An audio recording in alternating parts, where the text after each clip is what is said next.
Hi guys, welcome to my YouTube channel that is The Science of Gram.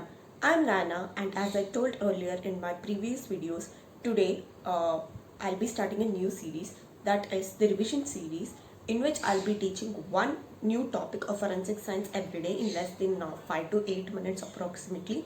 Hoping it will be very much helpful for your revision. So yeah, let's get started. In today's revision, let's look into postmortem changes. Postmortem changes are the changes that happens in the body once the person has died. And there are mainly 4 postmortem changes that occurs after the person has died. The first one is cooling of the body, also known as Algor Mortis. The second one is changes in the eye. The third one is changes in the skin, also known as Livor Mortis. The fourth one is changes in the muscle or Rigor Mortis. Now let's look into each of this one by one. The first one is Algor Mortis. If we split the word Algor Mortis, Algor means coldness, Mortis means death. If we combine these two, we will get the definition that is cooling of the body after death is known as Algor Mortis. When the person was alive, there was the balance between production of heat and its loss. But after the death, the heat production stops. And this happens immediately under normal conditions. And it takes about 16 to 20 hours for the body to come to normal temperature. In this, there are two main terms. One is isothermic phase, that is where the body does not decrease in temperature for about 45 minutes after death.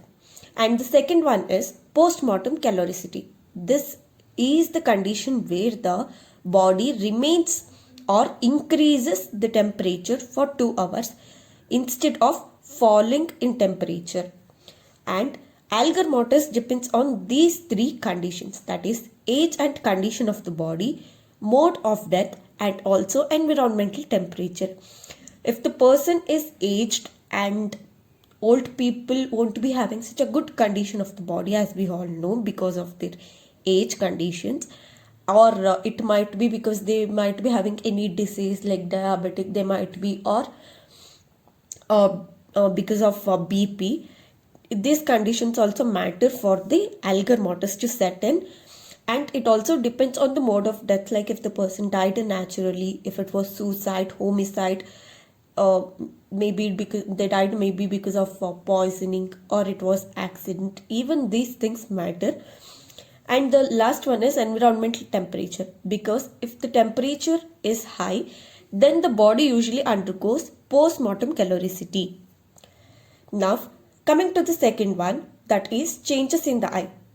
Eyes actually loses its glycerous appearance. Glycerous is nothing but watery or shiny appearance, and it becomes dry. Tear production also stops. In case of narcotic poisoning, pupils may be unequal, like one might be dilated and the another might be constricted. If eyes stays open for more than 2 hours, then brownish black discoloration appears. It is known as tekesnoris. Now coming to the third one, that is changes in the skin or lividity. This is the staining or discoloration of the skin due to the accumulation of the blood. This accumulation of the blood happens because of gravitational force, and it actually starts 1 hour after death. Development of lividity. It develops in 3 stages, that is from 1 to 3 hours it starts in light coloration. It starts with light coloration. After 3 to 6 hours the patch size increases, and after 6 to 8 hours it will be fully developed. To know if the lividity has been fully set or not, we can do Blanch test. That is, you need to take the finger of the dead person, that is the thumb, and you need to press it as hard as possible. Then if the blood comes back like this, I'll show you again. See, once you press and the blood comes back again like this, it means the lividity is not fully developed. As we all know, nowadays UGC is asking situational based questions more. So in this case, what they might ask is, in case of hanging, where do you find the lividity? I mean, in which part of the body do you find lividity occur? It is actually found in limbs, that is upper limb and lower limb extremities. Yes, the extremities of the upper and lower limb. And in case of drowning, body usually floats face downwards and hands extended. So in this case, the lividity will be found on face and also abdominal region. And what might happen in this case is, if the body was floating for long hours, the lividity wouldn't have set in. Now coming to the fourth one, that is changes in muscle, also called as rigor mortis. In this, there are three main stages. The first one is relaxation, also known as flaccidity. The second one is rigor mortis, and the third one is secondary relaxation. Now coming to primary relaxation, this is the relaxation or loosening of the muscle immediately after death. And in this case, the muscle actually responds to external stimuli, whether it might be mechanical, electrical or chemical, and the tissue will be in alkaline state. Now, the second stage is rigor mortis. If we split the word rigor mortis, rigor means rigidity, mortis means death. Stiffening of the muscle after death is known as rigor mortis. In this condition, the tissue would have become acidic because of the presence of lactic acid, and it will stay like this until the onset of autolysis. As we all know, autolysis is self-destruction of cells. Now, secondary relaxation. In secondary relaxation, muscle becomes soft and flaccid again, but the difference between primary and secondary relaxation is that in secondary relaxation, muscle does not respond to external stimuli as it was responding in primary relaxation, and the tissue would have again become alkaline in secondary relaxation also.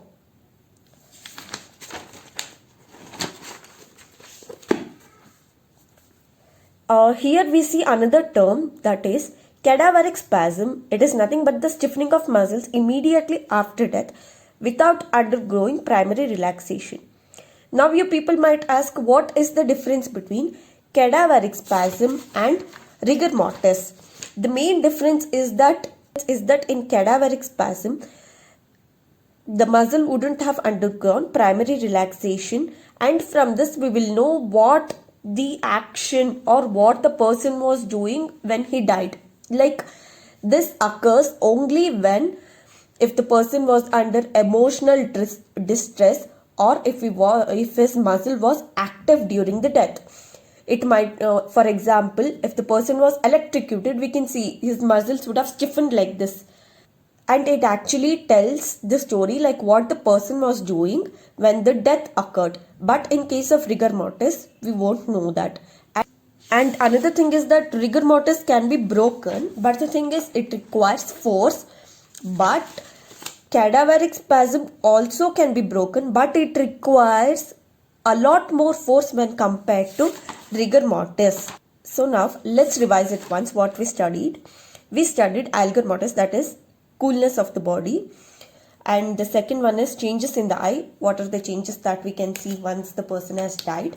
And the third one is changes in the skin or lividity, that is the discoloration of the skin. Like if it is 1 to 3 hours, it is light. 3 to 6 hours, it increases. And 6 to 8 hours, it is fully developed. And how we can do blanch test. And the fourth one is rigor mortis, that is the stiffening of the muscle and their stages. And we also saw cadaveric spasm and what is the difference between cadaveric spasm and also rigor mortis. So that's it for this video. I hope you people have understood this very clearly.